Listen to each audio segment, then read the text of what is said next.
Halo Weni. Halo Kak. Oke, aman. Udah sekarang ya nggak bisa join. Aduh, gini banget sih.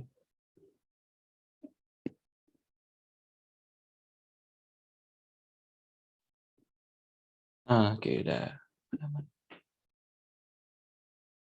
Ujung-ujungnya pakai hotspot sendiri juga ya. Oke, kakak share-nya udah kelihatan Weni? Kelihatan Kak. Oke, gerak ya, udah gerak. Oke, mantap. Ya, sorry. Sebelumnya kakak cuma sediain 10 soal karena susah dan jarang soal listrik dinamis. Jadi itu 2 soal terakhir kakak ambil dari Holiday. Jadi tahun 2021 eh, nggak ada soal listrik dinamis. Semuanya listrik. Kalaupun ada listrik, itu lebih ke listrik statis sama medan magnet. Gitu. Karena listrik dinamis kebanyakan lebih ke aliran kontinu ya, aliran muatan kontinu. Jadi kalau di SMA mungkin lebih ke rangkaiannya doang gitu. Kalau kalau kakak nggak sediain yang rangkaian terlalu banyak, cuman kakak tambahin di nomor 9 nomor 10. Itu udah rangkaian. Sisanya soal UTBK tahun sebelum-sebelumnya rangkaiannya dikit. Ya, kita coba bahas materinya dulu. Jadi kita mau bahas apa hari ini? Ya, kayak listrik statis. Listrik dinamis. Maaf. Bentar ya. Nggak enak nulisnya nih. Kayak listrik dinamis ya, udah ada judulnya di atas tuh.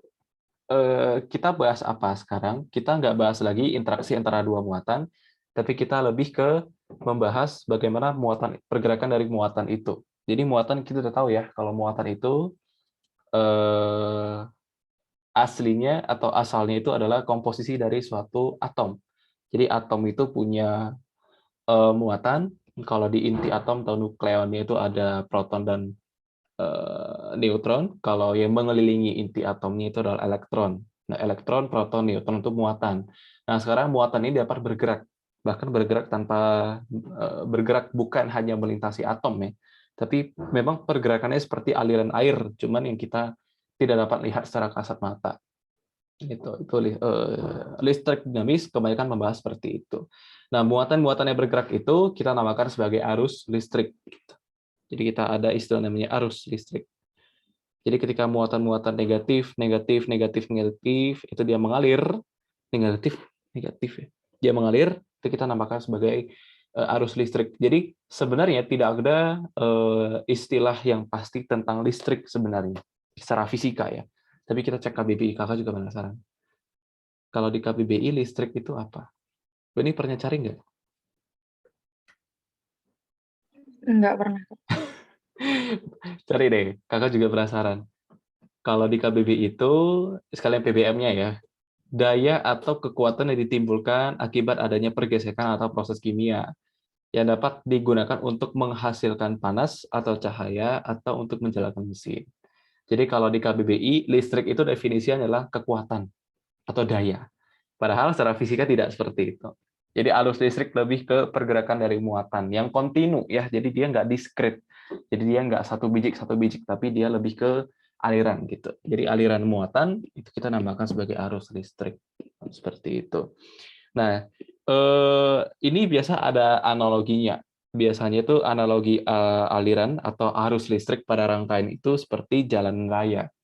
Jadi kalau misalkan banyak jalan-jalan berbolong, jalan-jalan yang ya berbolong ya, berlubang, itu kita namakan sebagai hambatan. Sama seperti di rangkaian. Jadi kenapa di rangkaian itu perlu ada suatu namanya hambatan atau resistor supaya tegangannya tidak berlebihan dan arusnya juga ya tegangannya biasanya sih kalau hambatan tuh. Hambatannya tegangannya tidak berlebihan. Jadi kalau tegangan berlebihan biasa ada timbul namanya korsleting ya. Itu karena hambatannya kurang gitu. Jadi semakin banyak hambatan, ya terlalu banyak hambatan juga tegangannya juga mengecil gitu. Arusnya tidak masalah, cuman tegangannya saja. Gitu. Tegangan itu kalau dianalogikan sebagai kemacetan. Jadi macetnya bertumpuk di sini, nah itu tegangan biasanya. Kalau arus itu ya pergerakannya atau aliran atau jalannya, itu arus namanya.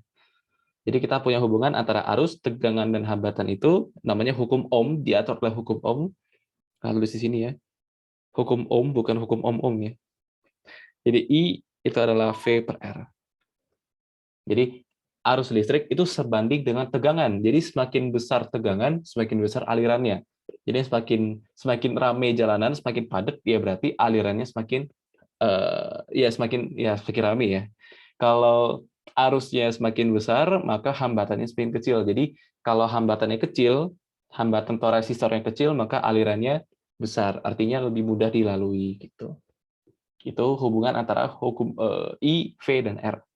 Jadi I itu satuannya ampere, V itu tegangannya volt, ini satuannya ohm. Ini omega besar ya, ini omega yang besar. Kalau omeganya kecil itu yang ini. Nah, ini omega kecil. Ini ampere. Gitu. Itu konsep dasar untuk listrik dinamis. Nah, selanjutnya biasa ini lebih ke fisika instrumentasi. Jadi lebih ke perangkat-perangkat atau piranti yang biasa dipakai di fisika instrumentasi gitu. Jadi biasanya lebih ke baterai, lebih ke hal-hal yang instrumentasi lah pokoknya. Jadi lebih ke timbangan, ke hal-hal yang instrumentasi kakak nggak tahu banyak, cuman lebih ke baterai biasanya. Jadi baterai itu fisika material juga sebenarnya. Jadi baterai itu sebelum kita colokkan kemana-mana, dia juga sudah punya energi. Karena baterai itu kapasitor kan? Kapasitor itu penyimpan energi listrik. Jadi ketika dia disambungkan ke rangkaian, energi itu baru disalurkan. Seperti itu. Jadi kalau tegangan yang ada di dalam baterai ini, itu dinamakan sebagai GGL, atau gaya gerak listrik, atau electromotive force. Artinya itu tegangan yang belum tersalurkan, atau tegangan yang memang sudah ada di perangkat, atau kalau kasus ini baterai. Dan kebanyakan baterai biasanya, kalau alat untuk menyimpan energi listrik biasanya, menyimpan daya. Gitu. Nah, baterai ini juga bertindak sebagai hambatan. Kalau udah kita rangkaikan ke dalam satu rangkaian, nanti kalau ini disambungkan, anggaplah kawat gitu, seperti ini. Nah, itu kan sudah dalam satu rangkaian yang tertutup ya. Kalau dia tertutup, baru arusnya dayanya ini energinya disalurkan dalam bentuk arus listrik gitu. Nah, tegangan yang ada di dalam ini awalnya sebelum dirangkaikan itu namanya GGL, gaya gerak listrik. Ketika disalurkan, maka tegangan ini menjadi namanya tegangan jepit. Tegangan jepit. Namanya juga jepit berarti di antara tegangan yang ada di antara suatu rangkaian yang tertutup. Jadi kalau rangkaiannya terbuka, dia nggak akan mengalir seperti itu. Dan perlu diketahui juga tegangan itu mengalir dari tegangan yang tinggi ke tegangan yang rendah seperti itu. Itu harus diingat juga. Jadi dia biasanya mengalir dari kutub positif ke kutub negatif gitu. Biasa tegangan tinggi di positif ke negatif arahnya biasanya. Tapi arah itu tidak apa ya? Tidak berkontribusi besar terhadap perhitungan. Jadi arah itu bisa kita tentukan sesukanya. Bisa yang dari positif ke negatif itu kita anggap sebagai positif, atau kebalikannya, yang negatif ke positif kita anggap sebagai arah yang positif. Terserah. Itu nanti di hukum dua Kirchhoff sama aja. Tapi yang penting bakalan konsisten. Jadi sekali kalau searah itu positif, ya loop kedua dan berikutnya juga harus positif. Seperti itu. Ikutin arah arusnya nanti. Gitu.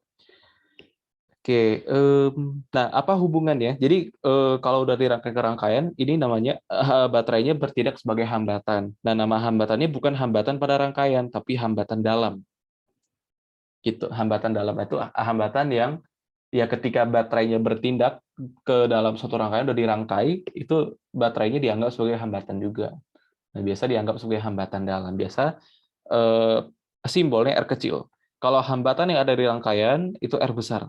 Jadi bedakan hambatan dalam dan hambatan yang ada di rangkaian. Seperti itu. Jadi GGL biasa ditulis sebagai epsilon, tapi epsilonnya via variabel seperti di bulat. Jadi epsilon itu kalau di Haliday seperti ini kalau nggak salah. Cantik banget pokoknya. Gini aja lah ya. Jadi arus itu adalah GGL per hambatan besar ditambah hambatan dalam.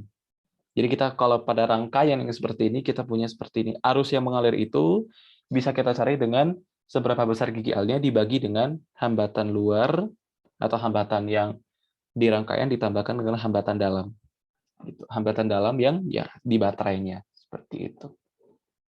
Oke. Nah, tegangan ya kalau dari SMP kita udah pelajari listrik kan ya, yang V I kali R di hukum Ohm. Nah, di hukum Ohm ini V itu sebagai V jepit ya. V jepit. Karena ketika ada arus itu berarti baterainya sudah ada di rangkaian.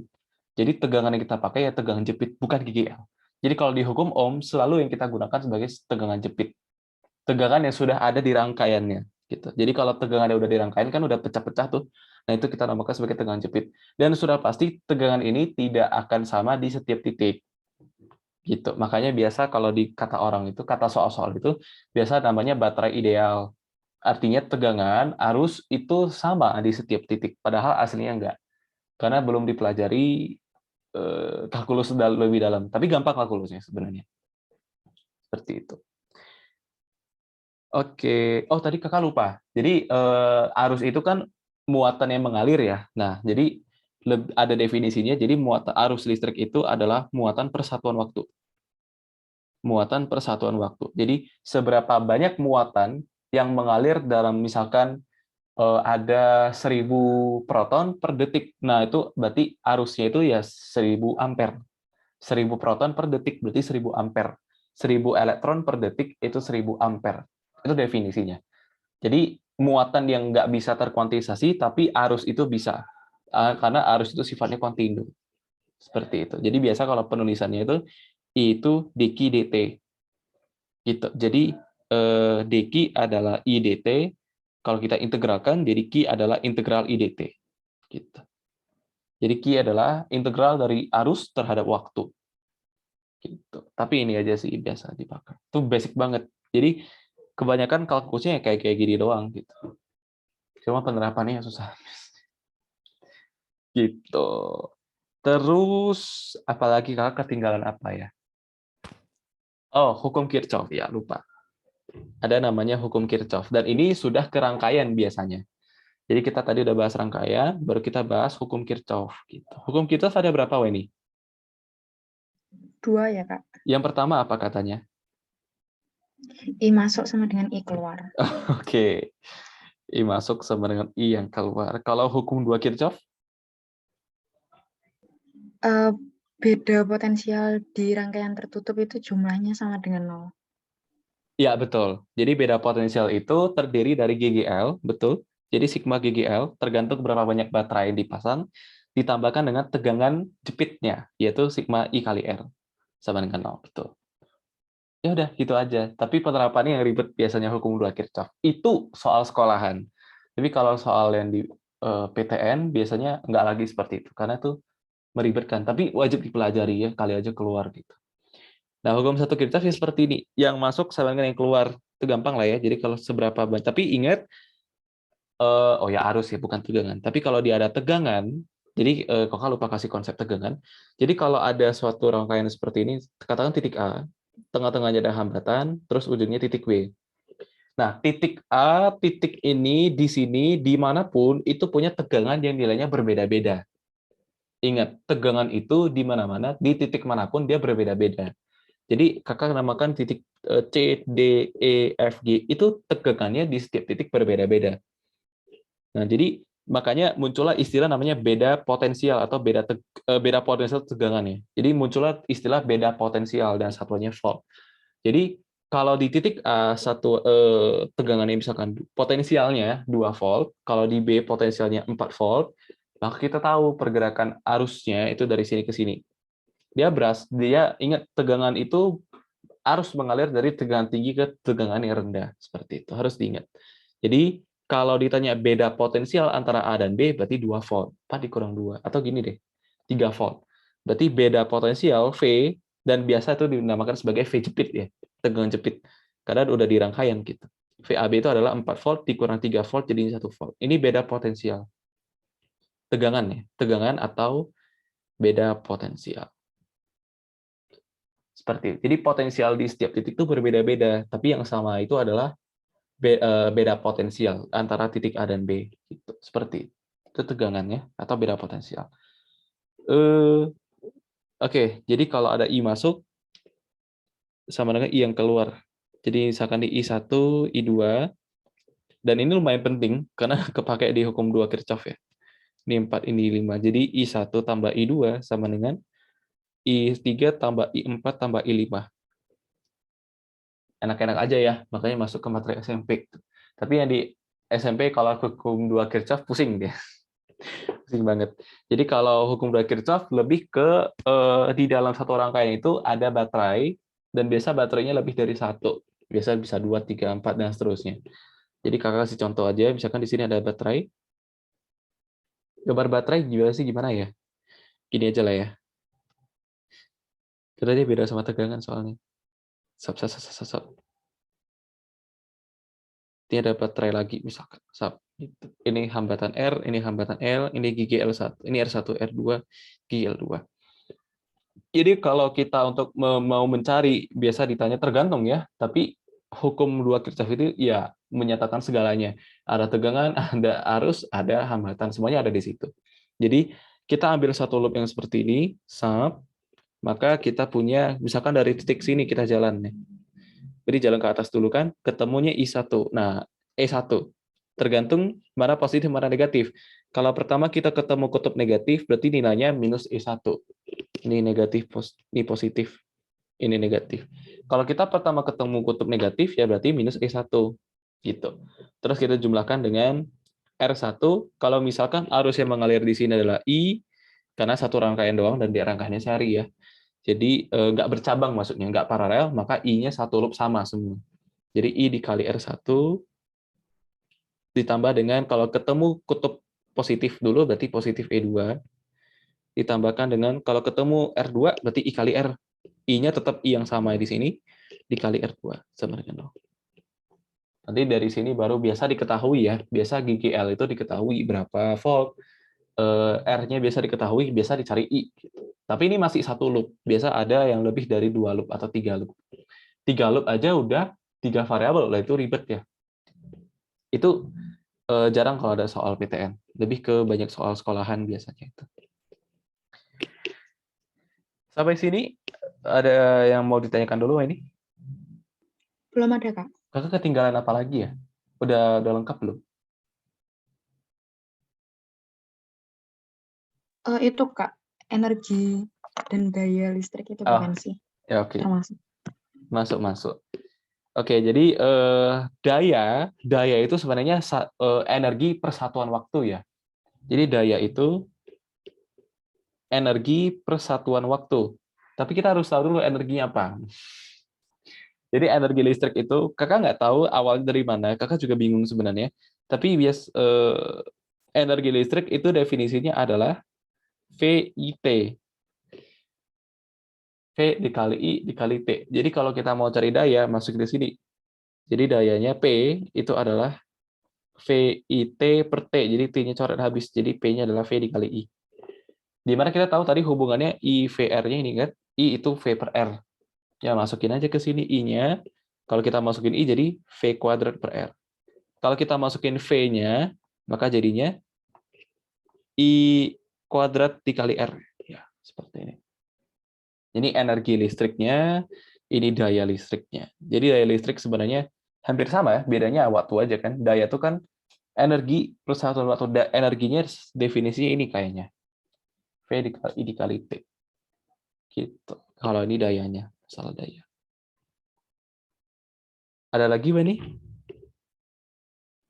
Udah, Kak, kayaknya. Kayaknya udah ya.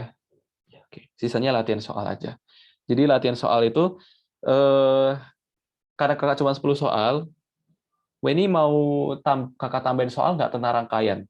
Kakak ada sih, tapi itu soal sekolahan. Tapi banyak banget rangkaiannya.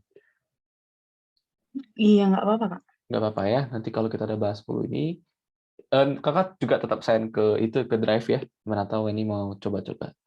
Tapi kita selesaikan dulu nih 10 soal PTN.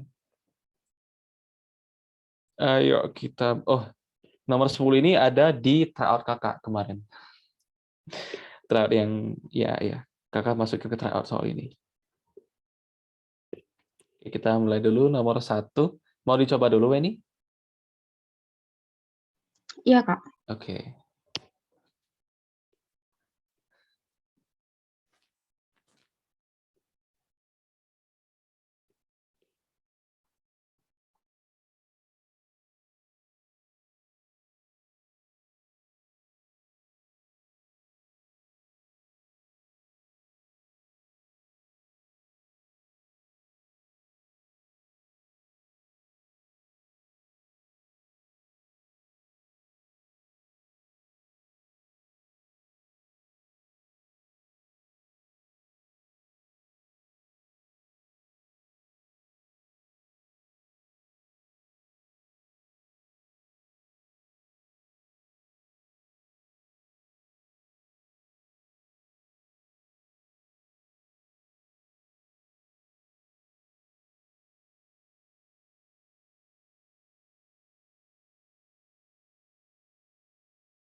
Udah, Kak. Jawabannya berapa ini? B. B. Paralel. Oke. Iya. Agar sebuah oke. Coba kakak nanya dulu sama Weni. Kalau ada rangkaian seperti ini, kayak di soal nomor ini, nah langsung spoiler. Tapi nanti ketahuan jawabannya ya. Kasih lihat gambarnya aja. Nomor 9. Nah, kira-kira nih di nomor 9 ini ada N resistor yang diparalelkan. Kira-kira kalau semakin banyak kayak misalkan seperti ini ya. Jadi dibanyakin seperti ini nanti. Sesap sesap gitu. Sampai N paralel sampai ya anggap aja sampai N-nya tak hingga.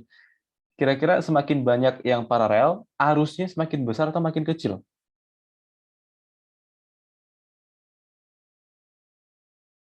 Arusnya makin kecil, Kak. Kenapa? Soalnya dibagi-bagi. Coba kita lihat. Ya betul sih sebenarnya arusnya. Tapi arus terbagi-bagi ujung-ujungnya kalau dia tertutup seperti ini, sama kan harusnya. Harusnya ya, logikanya harus sama. Ya walaupun masuk kakak tuh arus total dalam rangkaian ya, gitu. Tapi kenyataannya dia malah bertambah. Kita lihat, I itu adalah V per R. Jadi I berbanding terbalik dengan hambatan. Semakin besar hambatannya, maka I-nya makin kecil.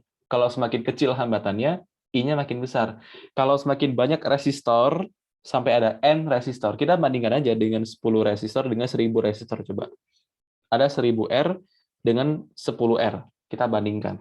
Kalau 10 R, maka 1 R, ya kakak lupa jelasin itu tadi ya. Tapi ingat ya, ini ya, 1 R itu adalah 1 R total maksudnya ya. Untuk yang di sini ya, kita nambahkan RT. Jadi 1 R tambah 1 R tambah 1 R sampai 10 kali R-nya, berarti 10 per R ya. Jadi rangkaian RT hambatan totalnya adalah R per 10 atau 0,1 R. Nah ini diabaikan aja, karena kan nanti sehari kan tertambah R lagi. Kalau di bagian 1000 nanti tambah R juga, abaikan saja, sama ya. Fokus pada RT saja. Jadi kalau di sini 1 per RT adalah 1000 per R. Jadi RT-nya adalah R per 1000. Jadi RT-nya adalah 0,001 R. Nah, kalau kita masukin ke sini, maka semakin banyak, ini kan tadi 10 aja 0,1. Kalau 1000, 0,001.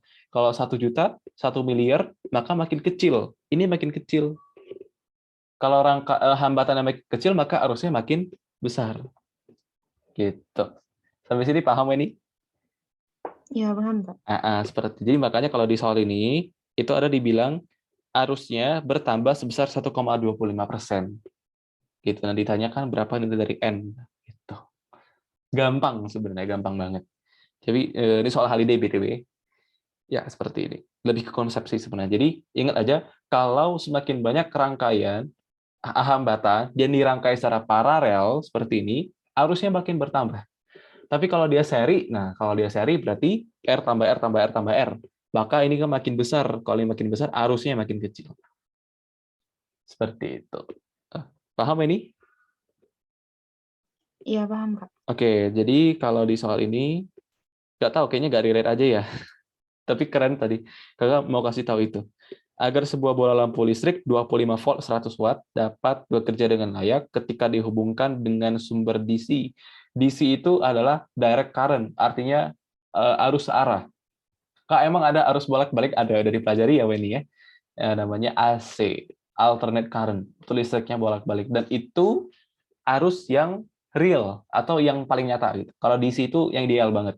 Jadi jarang kita ketemu, ya itu bisa sih kalau pada bahkan rangkaian sederhana yang biasa yang dipraktikumkan di sekolah itu tentang listrik, ada kawat, ada lampu, terus ada baterai. Itu sebenarnya juga bolak-balik. Tapi nggak kelihatan ya, dan belum terlalu dalam yang dibahas gitu. Jadi yang dibahas biasanya itu eh, arus DC, arus listrik searah, DC namanya, direct current.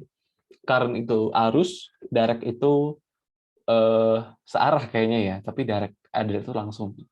Ya gitu deh pokoknya. Maka diperlukan tambahan hambatan listrik sebesar berapa? Ini gampang, cari aja dulu hambatannya, intinya gitu. Jadi bola lampu listrik punya 25 volt 100 watt, itu spesifikasinya, hambatannya berapa? Cari dulu gitu. Jadi P itu V kuadrat per R, P-nya 100 watt, V-nya 25 kuadrat, volt ya. 25 kali 25 berarti ya. Dibagi R. Ini coret bagi 25 kan jadi 4. Jadi R-nya adalah 25/4 ohm. Nah, sekarang kita mau nyari berapa hambatan. Oh, diperlukan tambahan. Oke. Jadi untuk ini, tapi dengan tegangan yang 25 volt, itu berapa hambatannya? Cari itu dulu. Cari itu lagi. Jadi P itu V kuadrat per R, P-nya 125 sekarang. V kuadrat berarti 25 dikali 25 dibagi R. Anggaplah R2 ya. Itu tadi R1 namakan. Salah di sini. Ini R1. Nah, berarti R2-nya adalah coret-coret 5, coret-coret jadi 5. Berarti R2-nya adalah 5. 5 ohm. Nah, sekarang dari 5, dari 25/4 menjadi 5. Itu kira-kira mau kita apain? Kalau seri, berarti tambahin aja. Berarti R1 ditambah R yang lain itu yang mau kita cari sama dengan R2. Berarti itu tadi 12,5 ya. 7,25 ya. 7,25, ya nggak sih? 12, ya. 7,25 ditambah R sama dengan 5. Jadi R-nya adalah minus, ya berarti tidak mungkin kalau dirangkai seri. Ya at least kalau nggak seri ya paralel gitu. Kalau paralel berarti 1/25/4 ditambah 1/R yang mau kita cari, diperlukan tambahan hambatan kan ya, sama dengan 1/5. Jadi kan berarti 4/25 ya, tambah 1/R sama dengan 5/25. Jadi 1/R itu adalah dipindah jadi 1/25, maka R-nya adalah 25 ohm gitu. Berarti tidak bisa dirangkai seri. Kalau dirangkai seri, kenapa Kak? Kakak juga nggak tahu karena belum pernah eksperimen. Tapi kalau secara teoretik yang kita hitung tadi nggak bisa secara seri. Karena muncul malah hambatan yang negatif gitu. Kan nggak masuk akal. Ya betul jawabannya B ya. Seperti itu. Udah paham ini nomor 1? Iya, paham, Kak. Oke, kita lanjut nomor 2. Dicoba dulu Weni. Kakak tunggu ya.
Udah, Kak.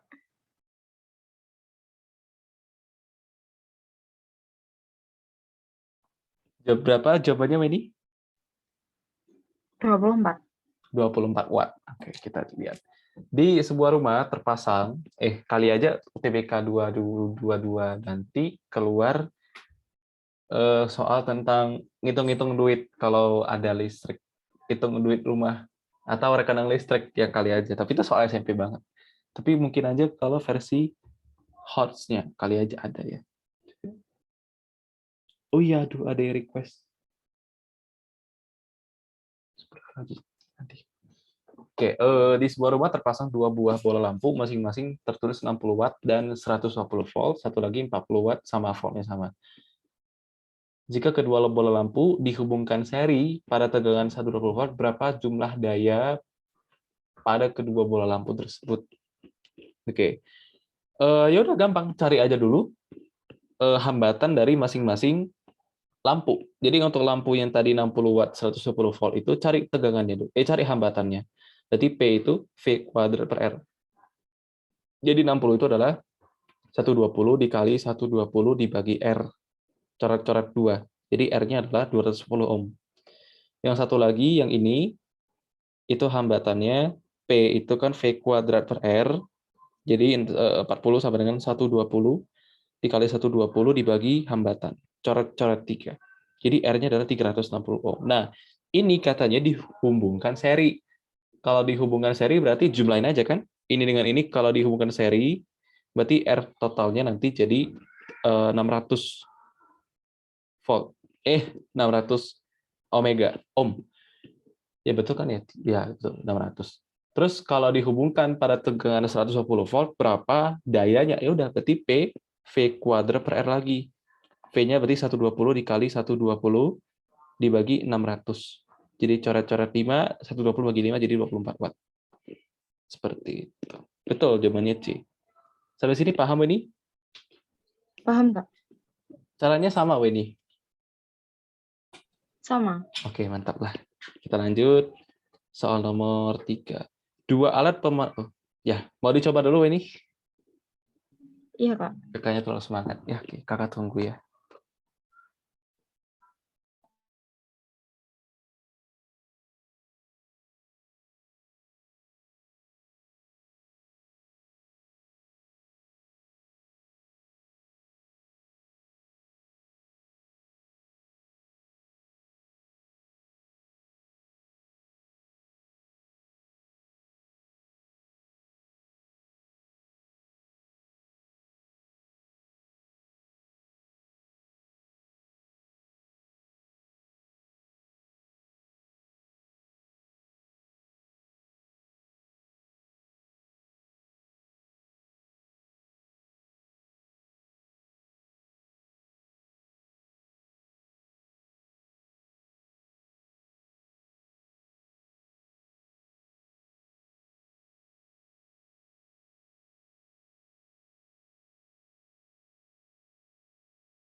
Udah, Kak.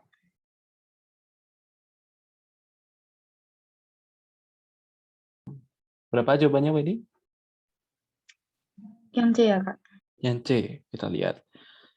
Dua alat pemanas listrik apabila dipergunakan sendiri-sendiri membutuhkan waktu 15 dan 10 menit untuk mendidihkan satu panci air, satu panci. Apabila keduanya dihubungkan secara seri dengan sumber GGL yang tetap sama seperti semula, maka air satu panci akan mendidih dalam waktu berapa? Oh, ya, cari dulu hambatannya. Biasanya kalau kata-kata dihubungkan secara seri dengan sumber GGL sama, dia makan mendidih dalam waktu berapa? Coba cari dulu R-nya, hambatan. Jadi kalau dikasih tahu waktu, bisa kalau cara konversi energi gimana? Dari energi P, dari energi apa? Berarti energi panas ya? Mendidihkan air satu panci. Apabila keduanya dihubungkan seri, maka air satu panci mendidih dalam waktu berapa menit? Gitu. Kalau cari hambatan, gimana ya dari waktu? Berarti kita ubah apa nih? Kalau ubahnya menjadi energi panas, kayaknya nggak diketahui detail ya. Apabila keduanya dihubungkan seri, maka satu panci mendidih dalam waktu berapa?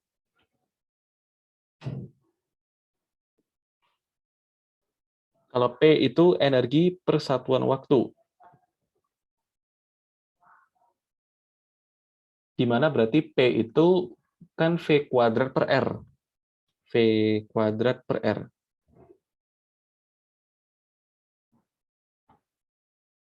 Berarti hubungannya R sebanding dengan T. Karena katanya V kuadratnya sama.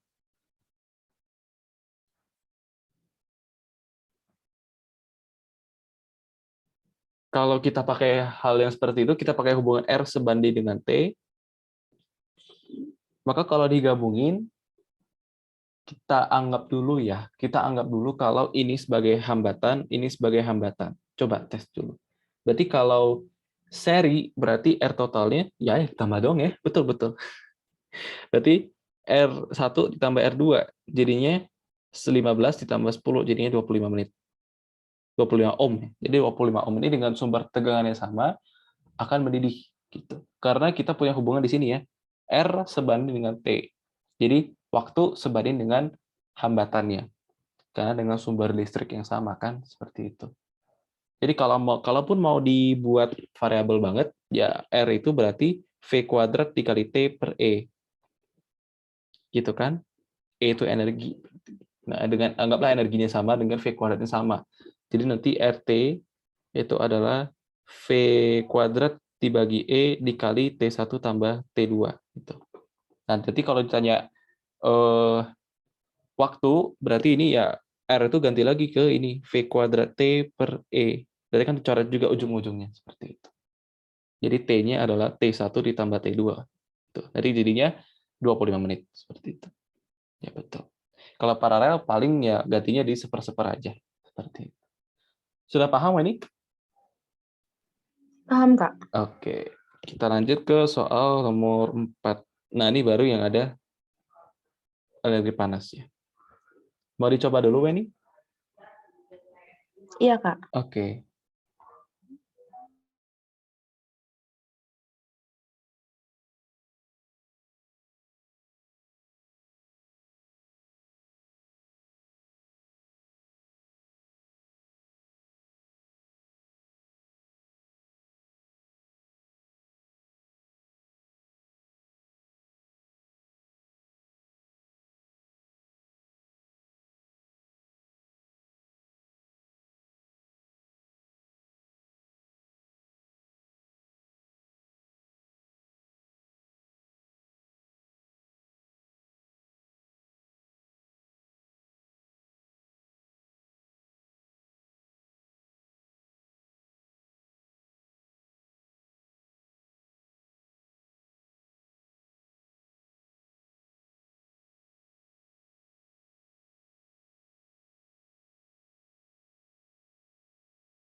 Udah, Kak. Jawabannya berapa, Weni? 5 menit. Oke, let's check. Sebuah pemanas listrik yang hambatannya 5 ohm menggunakan sumber tegangan 50 volt. Pemanas itu digunakan untuk memanaskan 1 liter air dari 0 hingga 50. Berarti delta T-nya 50 derajat Celcius. Jika 70% kalor yang dihasilkan pemanas diambil oleh air, berarti 70% dari kalor. Berarti 70% dari MC delta T nanti itu sama dengan daya konversi energi. Berarti daya itu energi per satuan waktu. Di mana energinya itu hanya 70% dari kalor. Berarti P-nya nanti 0,7 dari MC delta T per T. Gitu. Nah, di mana tergantung diketahui ada hambatan, ada tegangan, berarti V kuadrat per R ya, sama dengan 0,7 MC delta T per T. Yang atas T suhu ya. Dia tanya waktu, berarti T itu adalah 0,7 MC delta T per V kuadrat dikali R. Ya, tinggal masukin aja. 0,7 dikali massa. Oh, oke. Massa jenis air berapa, Weni? 1000 kg per meter kubik. Ya, per meter kubik. Atau 1 gram per liter ya. 1 gram per cm maka 3. Kalau dia punya 1 liter air, maka massanya berapa, Weni? 1 kilogram. 1 kilo. Sebentar. 1 gram per cm pangkat 3. Ya, cm pangkat 3 itu bukan liter ya. Mililiter ya. 1 gram per mililiter ya. Maaf. Jadi kalau dia jadi 1 gram itu setara dengan 1 mililiter. Kalau 1 liter berarti dia punya 1000 gram atau 1 kilogram ya, betul. Berarti massa airnya 1 kilogram dikalikan massa jenisnya, massa jenis air 4200, kalor jenis 4200 Joule per kilogram derajat Celcius dikali perubahan suhunya 50 derajat Celcius dibagi V kuadrat 2500 dikali hambatannya 5 ohm. Gitu. Jadi ini dicoret, bentar ya. Jadi ini dicoret 50, jadi 50, ini pakai warna merah ya, sebentar. Dicoret-coret jadi 50, coret-coret jadi 10, coret 1 0, tinggal dikali 0,7 dikali 42 berapa? Coret 1.10 lagi sini. 7 dikali 42 dan itu satuannya detik. Ya, satuannya detik ya. 7 dikali 42 detik. Nah, kita mau ubah ke menit. Berarti bagi 60 kan? 7 dikali 42 per 60 menit. Ini kalau dibagi berapa nih?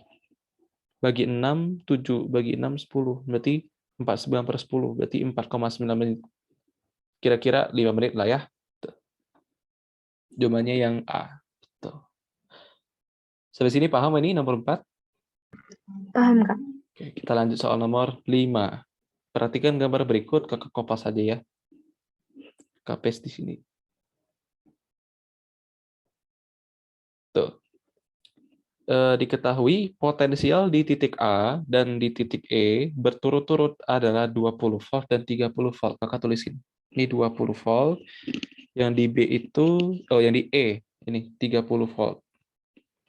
Ditanyakan potensial listrik pada titik B, ini di sini berapa, di titik C di sini berapa, pokoknya di ujung-ujungnya ya, B, C, D. Ujung-ujung ini berapa sih potensialnya?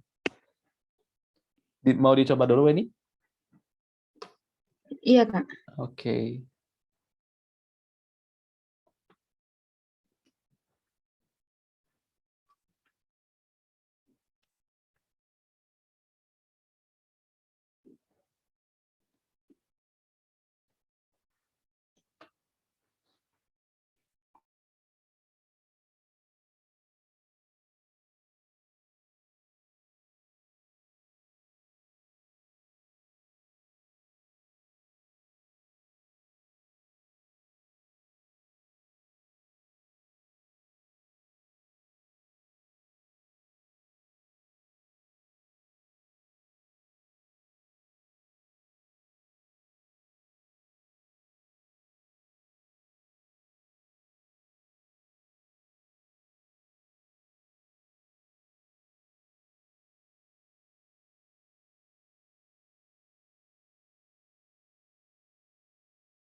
Belum bisa sih, Kak.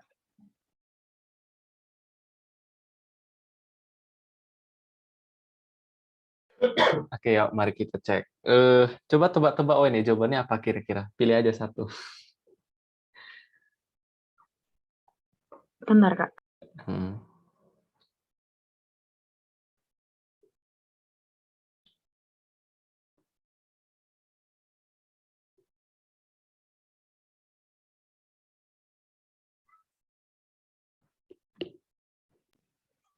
Mungkin D. D,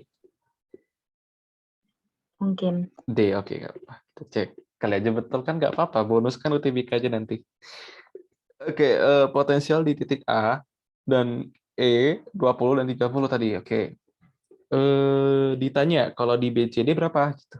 Gini, pertama, ingat konsep tadi yang kakak jelasin, kalau potensial itu di setiap titik berbeda. Gitu.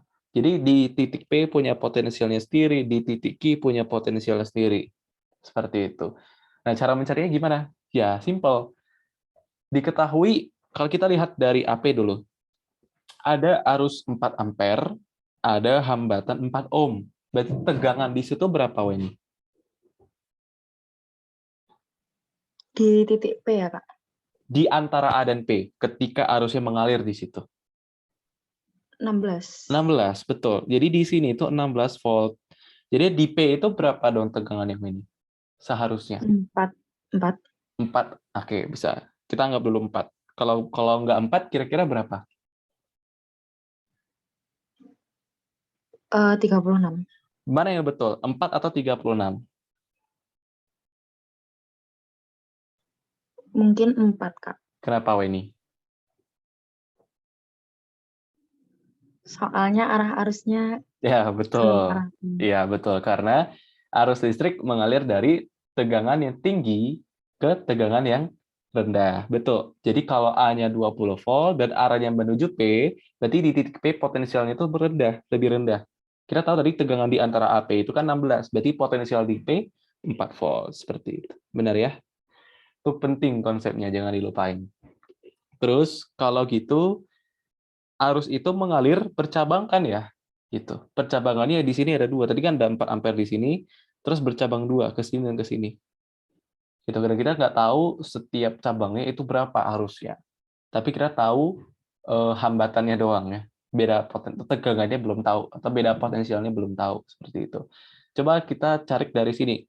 Kalau di sini tadi kan di sini 30 volt, mengalir arus listrik 3 ampere dan 6 ohm hambatan. Jadi tegangan yang mengalir, tegangan di situ di antara E dan Q berapa, Weni? 18. Oke, berarti di sini 18 volt. Jadi di titik Q potensialnya berapa? 12. 12 volt, betul. Nah, jadi tegangan atau beda potensial antara P dan Q berapa, Weni?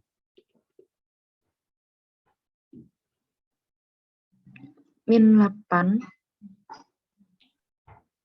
Betul. Min 8 ketika dia mengalir dari atas ke bawah, bawah ke atas. Oke, betul. Berarti kalau memang tegangannya seperti itu, maka arusnya mengalir dari sini ke sini kan? Karena tegangannya tinggi itu kan 12 volt, gitu kan? Berarti tegangan yang di P, beda potensialnya di P itu 4. Berarti harusnya dia mengalir dari atas ke bawah, dari Q ke P. Dan itu tegangannya berapa ini? Beda potensialnya berapa? Plus 8. Oke, 8 volt. Kalau 8 volt, maka arusnya berapa? 4. 4 ampere gitu. Jadi kalau di sini masuk 4 ampere, di sini masuk 4 ampere, maka di sini arusnya berapa, Winnie? 0. Hah? Masuk, terus nanti keluar di sini. Oh, 8 ya, Kak? Betul, 8 volt. Kak, kenapa kakak yakin itu 8? Kenapa kakak yakin kalau di sini masuk, kenapa ini nggak masuk gitu? Kenapa? Karena nggak mungkin semuanya masuk tanpa keluar. Ingat, yang masuk sama yang keluar. Jadi kalau duanya masuk, at least salah satunya harus keluar. Nggak semuanya masuk, tuh meledak nanti. Kelebihan arus. Jadi arusnya menuju tak hingga. Kalau arusnya menuju tak hingga, maka hambatannya nol. Gue nggak ada rangkaian gitu kan, nggak masuk akal ya. Gitu. Jadi kalau di sini bukan 8 volt, 8 ampere, maaf. Kalau di sini 8 ampere, maka tegangan di sini berapa, Weni? 24. 24 volt. Kalau di sini 4 volt, menuju ke situ 24 volt, maka kira-kira potensial di B berapa? Minus 20. Iya, betul. Sampai sini udah paham? Paham, Kak? Iya, gitu. Itu masih yang masih yang B.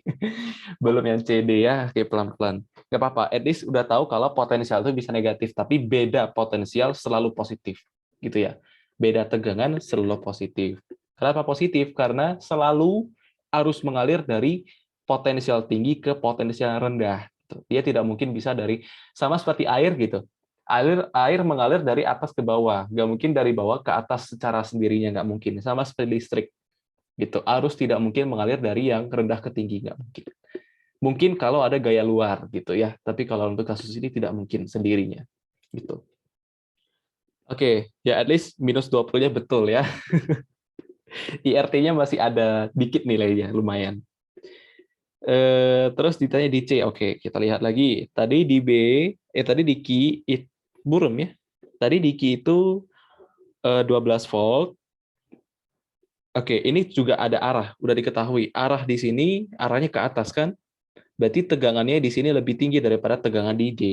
Di Q, potensialnya lebih tinggi dari potensial di D. Nah, sekarang kita punya hambatan 8 ohm dialiri arus listrik 2 ampere, maka tegangan di situ berapa, ini? 16, Kak. 16 volt.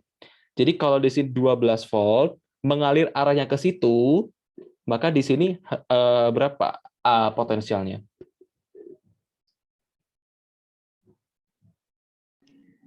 12 min 16 ya, Kak, harusnya. Iya, harusnya minus 4 ya. Minus 4 volt. Ada? Oh, nggak ada. Oh, itu yang D. Oke, betul. Berarti sampai sini Wendy salah ya. Antara B dan C artinya. Oke, kita lihat. Betul, minus 4 ya, karena harusnya dia harus mengalir dari tinggi ke rendah.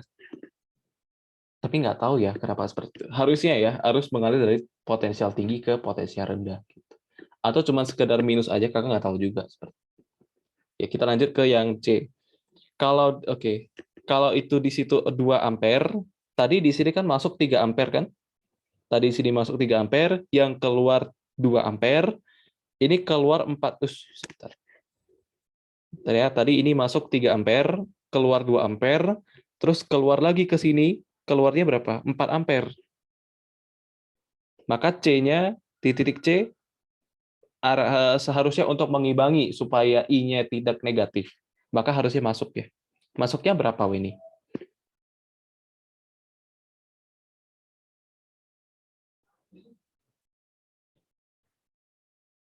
Keluar atau masuk ya? Sebentar.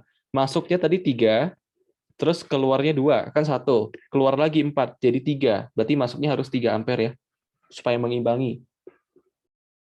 Terus kalau dia mengalir 3 ampere dan ada hambatan 5 ohm, maka tegangannya berapa, ini? 15. 15 volt. Maka tegangan di C, potensial di C berapa? Arahnya, lihat arahnya. Dari C, kan arahnya dari C ke Q. Dari besar ke rendah. Berapa dikurang 15 supaya 12? 27, Kak. 27 volt gitu. Jadi jawabannya yang ini ya, masalah ini ya. Masalah arah dari arus 2 ampere tadi, harusnya dia ke bawah ya kalau dia ya harusnya ke bawah. Mungkin typo atau juga. Jawabannya B berarti. Tadi Weni bilang B atau D? D. D ya. Ya, dikit lagi. Nggak apa-apa, salah minus. Sudah paham Weni soal ini? Paham, Kak? Iya, jadi kenapa ada istilah beda potensial? Karena itu tegangan. Jadi potensial tiap titik berbeda-beda. Seperti itu. Ya, kita lanjut soal nomor 6. Mau dicoba dulu ini? Iya, Kak. Oke.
Udah, Kak.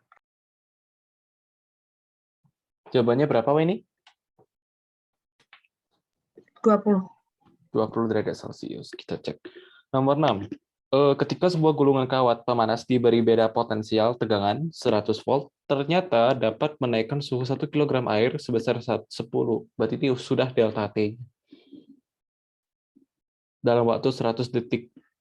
Besar kenaikan suhu 2 kg air yang dipanaskan dengan gulungan kawat tadi bila diberi beda potensial 200 volt dalam 50 detik. Oke. Jadi bedanya adalah antara 2 kilo dan 200 volt dan 50 detik. Oke. Kalau kayak gini biasa ditulis diketahui biar gak ribet. Nah, mikir dulu sebentar. Berarti kita butuh apa biasanya? Dia nanya kenaikan suhu ya. Berarti biasa kita perlukan apa? Apa yang kurang di sini? Antara arus atau resistor ya? Atau hambatan ya? Kita lihat dulu. Untuk data yang pertama. Kalau ada 100 volt, gulungan kawat, menaikkan suhu 1 kg air 10 derajat dalam waktu 100 detik. Berarti anggap dulu semua energi panas itu memang benar semuanya dikonversikan untuk memanaskan air. Berarti efisiensinya 100%. Jadi langsung aja V kali I aja lah ya. Sama dengan MC delta T. Voltnya ada 100 volt, arus yang mengalir kita cari dulu, masanya itu adalah 1 kg, dikali massa jenis air 4.200 Joule per derajat Joule per kilogram derajat Celcius dikali perubahan suhu 10 derajat. Coret-coret derajatnya, coret kilogramnya, nanti Joule-nya bisa dicoret sisa ampere. Ya. Jadi I-nya adalah coret 20 jadi 420 ampere. Gitu. Nah, dengan arus yang sama, anggap dulu dengan arus yang sama, dia dapat menaikkan suhu ini berapa? Sebesar berapa? Besar kenaikan suhunya berapa? Ya, betul. Berarti anggap sama V kali I itu MC delta T. V-nya sekarang 200 volt, tapi anggap dulu dengan arus yang sama. Jadi sama dengan MC delta T. M-nya 2 kg sekarang kali 4.200 Joule per kilogram Celcius dikali dia tanya ini perubahan suhu.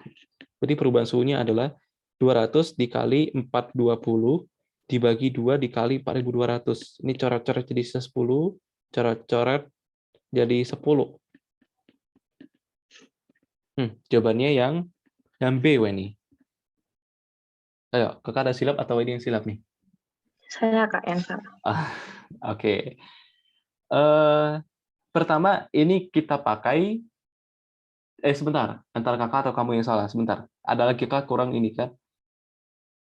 Daya itu energi per satuan waktu, maaf kakak salah. Berarti V kali I kali T ya. Berarti dikali 100 lagi nih harusnya. Dikali 100. Terus dibagi jadi 4,2. Kayak salah kayaknya. Berarti 4,2 ampere dikalikan dengan waktunya 350 detik. Nah, gitu. Jadi 200 dikali atau 2 dikali 420 atau 4.200 tapi dikali 5 lagi. Per 2 dikali 4.200. Coret-coret. Sama dengan delta T. Jadi delta T-nya adalah 5 tuh. 5 harusnya yang betul ya. Betul ya, di sini 100. Terus yalah, dibagi 2 lagi aja. Karena tadi kakak lupa detiknya. Gitu.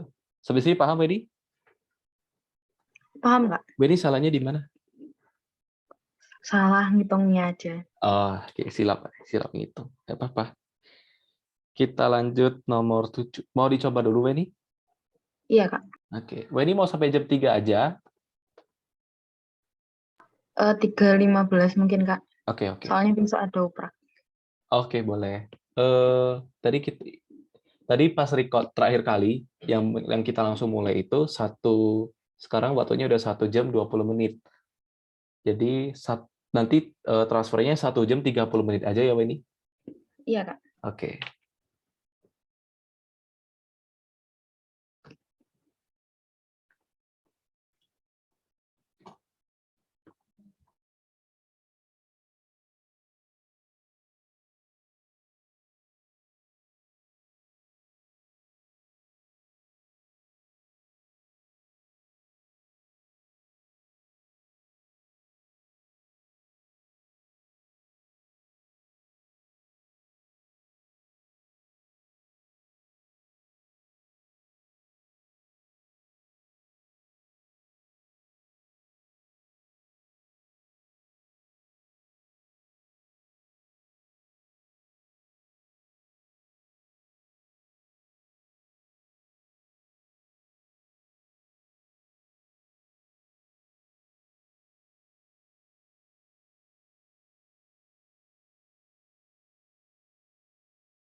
Udah, Kak.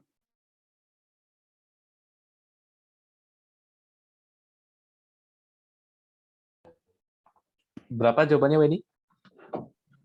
2,8. 2,8. Tiga elemen berbeda kutub-kutub positifnya dihubungkan ke titik A. Oke, ini positif, ini negatif, ini positif, negatif, ini positif, ini negatif ya. GGL dan hambatan tiap elemen ditunjukkan oleh gambar 2 volt 1 ampere.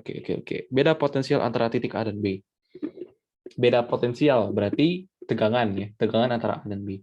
Caranya adalah ya cari dulu berapa arus total dan berapa hambatan pengganti atau ya hambatan pengganti. Di sini kan ada 3 jenis. Ini sebenarnya hambatan dalam ya, karena di situ dianggap sebagai baterai. Ini GGL.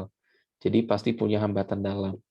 Nah, hambatan dalam itu kalau kita rangkaikan paralel, maka penggantinya adalah ya per R, kita anggap R itu yang mau kita cari. Jadi itu 1/1 ditambah 1/1 ditambah 1/2. Jadinya 2 ditambah setengah. Jadinya berapa nih? 5/2. Ya, 2,5. Jadi R itu 2/5 atau 0,4 ohm. Nah, ini hambatan penggantinya. Nah, sekarang kita mau cari apa nih? Arus gitu. Kalau sebentar. Di sini nggak diketahui tegangan jepitnya. Jadi kita anggap 2 volt itu, anggap aja ya, anggap aja 2. Padahal sebenarnya kalau paralel, tegangannya sama di setiap eh, pembagian. Ya, di setiap pembagiannya, di sini pembagian 1, kedua, ketiga, itu maksudnya kakak, itu tegangannya sama harusnya. Tapi karena nggak diketahui tegangan jepitnya, kita anggap dulu, ya nggak apa-apa, ini 2 volt, ini 3 volt, ini 4 volt. Nah, untuk mencari, kita nggak bisa nyari sebenarnya secara langsung. Tapi kita harus cari arus dulu. Kalau di sini 2 volt, di sini 1 ampere, anggap dulu yang seperti biasa, maka di sini mengalir I2 ampere. Di sini mengalir 3 ampere, di sini mengalir 8 ampere. Nah, arus itu ingat, arus itu kalau dia udah terbagi-bagi, kalau di paralel, terus nanti dia bakal menyatu di sini. Ini kan jalanan dari sini ke sini, anggap dulu. Ke situ, ke situ. Nanti dia bakal menyatu ke sini, ke sini, ke sini. Jadi, arus yang di sini, itu dari total 2, 3, 8, dari hukum 1 Kirchhoff. Jadi 11 ampere. Jadi I total itu 11 ampere sebenarnya. Gitu. Kalau ditanya beda potensialnya berarti I V per R. Jadi V itu I kali R. Jadi V itu adalah I-nya 11 ampere dikali hambatannya 0,4 ohm. Jadi V-nya berapa? 4,4. Kok nggak ada jawabannya? Kakak salah di mana, Weni? Bentar, Kak. Oke.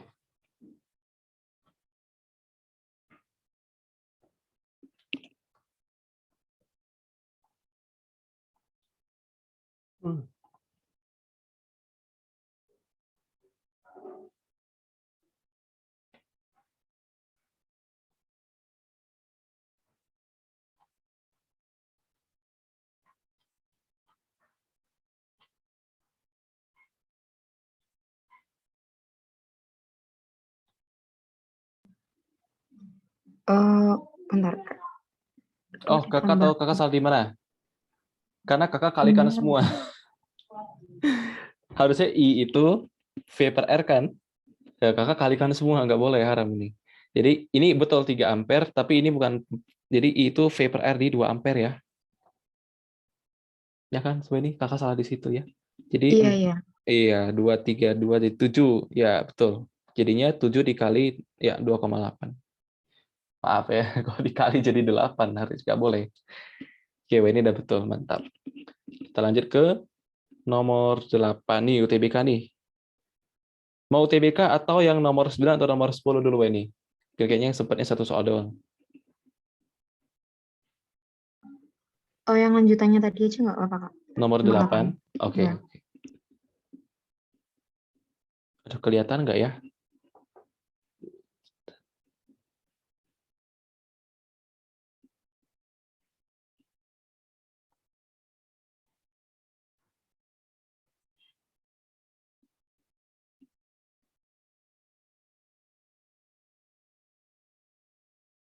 Ya.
Udah, Kak.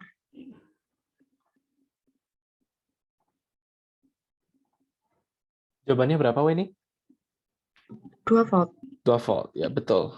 Ya, mari kita cek. Jadi, eh ya, pertama kita cari dulu hambatan penggantinya ya.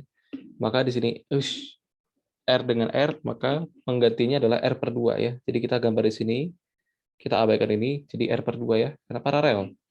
Per R, 2 per R per 2 ya, gitu. Nah, terus E2 tetap. Nah, karena E2 nggak diketahui, dan kalau misalnya kepake, kayaknya bakalan dicari ya. Grafik antara arus terbaca antara E1 dengan tegangannya, antara E1 dengan arusnya yang mengalir. Jadi arus yang mengalir pada E1 juga arus yang mengalir pada E2. Dan itu arus yang mengalir pada rangkaian ini, gitu ya.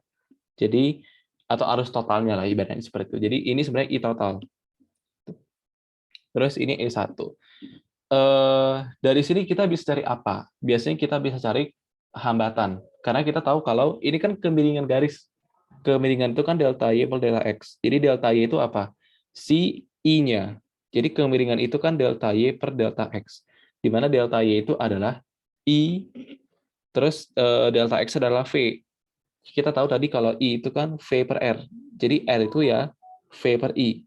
Gitu ya. R itu V per I. Oke. Berarti kemiringannya ini adalah seper R ya. Ya kan? V per I. Karena delta Y, I. Ya, oke, betul. Jadi kemiringannya adalah delta Y. Delta Y-nya berapa? 5 kali 10 pangkat minus 3 ampere. Kita bagikan dengan si voltnya. Jadi itu 2,5 volt. Sama dengan seper R. Jadi R-nya adalah 2,5 dibagi 5 dikali 10 minus 3. Jadi R-nya adalah kali 1000 aja atas bawah. Jadi 10/3 maksudnya ya. Jadinya ini 0,5 dikali 3 jadi 500 ohm. Gitu ya. Nah, ini adalah apa? Ini adalah hambatan yang ini tadi ya, yang R1 ini sebelum ya nggak usah kita berarti supaya paham. Berarti R ini 500 ohm. Gitu, yang mengalir di situ. Nah, berarti kalau 2 berarti 250 ya. Tapi kayaknya nggak kepake. Mungkin nanti kita lihat. Apalagi di sini. Jika tegangan pada E1 0, maka beda tegangan antara B dan E. B dan E berarti ini dan ini. Oke. Beda tegangan di situ. Berarti kita harus tahu apa? Harus tahu arus sudah. Beda tegangan. Ya udah, berarti V itu adalah I dikali R kan? Berarti V itu adalah I dikali R. Beda tegangan di B dan E. Ada hubungan dengan B dan E. C dan D ada hubungannya enggak ya? Berarti tegangan kita cari arusnya adalah, nah ingat, arus itu bisa kita pakai yang manapun. Kayaknya bisa kita pakai manapun. Kalau kita nyari I ya sekarang ya. Harus diketahui E2 juga harusnya. Baru bisa dapat. Kita pakai hukum 2 Kirchhoff dulu. Untuk satu loop yang ini. Kalau kita apply berarti ini minus E2, minus E1, terus ditambah IR. Ini IR ya. Sama dengan 0. Berarti minus E2 nggak tahu. Nah, ini tergantung kita mau pakai yang mana. Karena ada hubungan antara E1 dengan I. Gitu. Jadi kalau kita pakai yang 3 dengan 10 aja ya. Kita pakai ambil E1-nya 3 volt, ditambah I arusnya tadi kita, arusnya berarti 10, berarti 0,01 dikali hambatannya 500. Sama dengan 0. Jadi minus E2 dikurang 3 ditambah 5 sama dengan 0. Maka minus E2 sama dengan minus 2, E2-nya 2 ya. Gitu. E2-nya 2 volt. Sekarang apa hubungannya? Gitu. Kalau itu kita pakai hukum 1 Kirchhoff, hukum 2 Kirchhoff lagi. Karena dia mau ketika E1-nya 0. Kan kita udah tahu E2 kan? Berarti hukum Kirchhoff lagi, min E2 min E1 ditambah IR sama dengan 0. Berarti min 2 min 0 ditambah I-nya kita pakai arus yang mana? Arus kalau saat I-nya 0, kita bisa cari nggak ya? Karena kan garis lurus ya. Kita bisa cari nggak? Kalau E1-nya 0, maka I-nya berapa? Gitu. Kita cari lagi. Perbandingannya pakai apa ya? Coba cari gradiennya dulu. Berarti ini gradiennya adalah delta Y, ini 5 per delta X 2,5. Jadi 2 ya. Kemiringannya 2. Terus kita mau cari lagi. Coba cari persamaan garisnya deh. Bisa nggak? Y min Y1, kita anggap ini ya, X1 Y1 0,5,5. Berarti Y min 5 sama dengan gradien dikali X min 0,5. Nah, ketika X-nya 5, ya nggak sih? Ketika ya voltnya E1-nya 0, ketika X-nya 0, ketika X-nya 0, maka Y min 5 sama dengan minus 1. Jadi Y-nya 4. Jadi ketika voltnya 0, tegangannya 0, arusnya 4 ampere. 4 miliampere. Berarti kira-kira di sini ya. Tuh. 4 miliampere. Jadi kita pakai 0,04 dikali 500. Dia dari apa sih? Beda tegangan ya? Beda tegangan. Berarti langsung aja I kali R ya. Nggak usah pakai ini lagi. I-nya berarti 0,04 ya. Ampere dikalikan dengan 500. Ya, nggak usah lagi pakai aku Kirchhoff ya. Berarti cari E2 nggak terpakai. Ya. Jadi V-nya adalah ceret-ceret. Jadi 20. Kakak salah hitung nggak? 0,4 ampere, 4 miliampere, 0,004 ya harusnya ya. 0,004 ya. Kali 500. Jadinya 0,2 volt. Ya, betul. Sampai sini paham ini? Paham, Kak. Oke. Ya, berarti nggak kepake ya. Pakai cara SMP juga bisa. Oke, maaf udah kelewat. Nomor 910, kalau kurang paham, mungkin besok atau minggu depan bisa ditanyain ya, ini. Iya, Kak. Oke, kita besok aplikasi turunan. Nanti kita jumpa besok hari jam, ya, untuk besok boleh diundur jadi jam 3 nggak, Weni? Iya, nggak apa-apa, Kak. Nggak apa-apa ya, oke. Nanti besok kita ketemu jam 3 ya, aplikasi turunan. Oke, makasih, Kak. Sama-sama, Weni.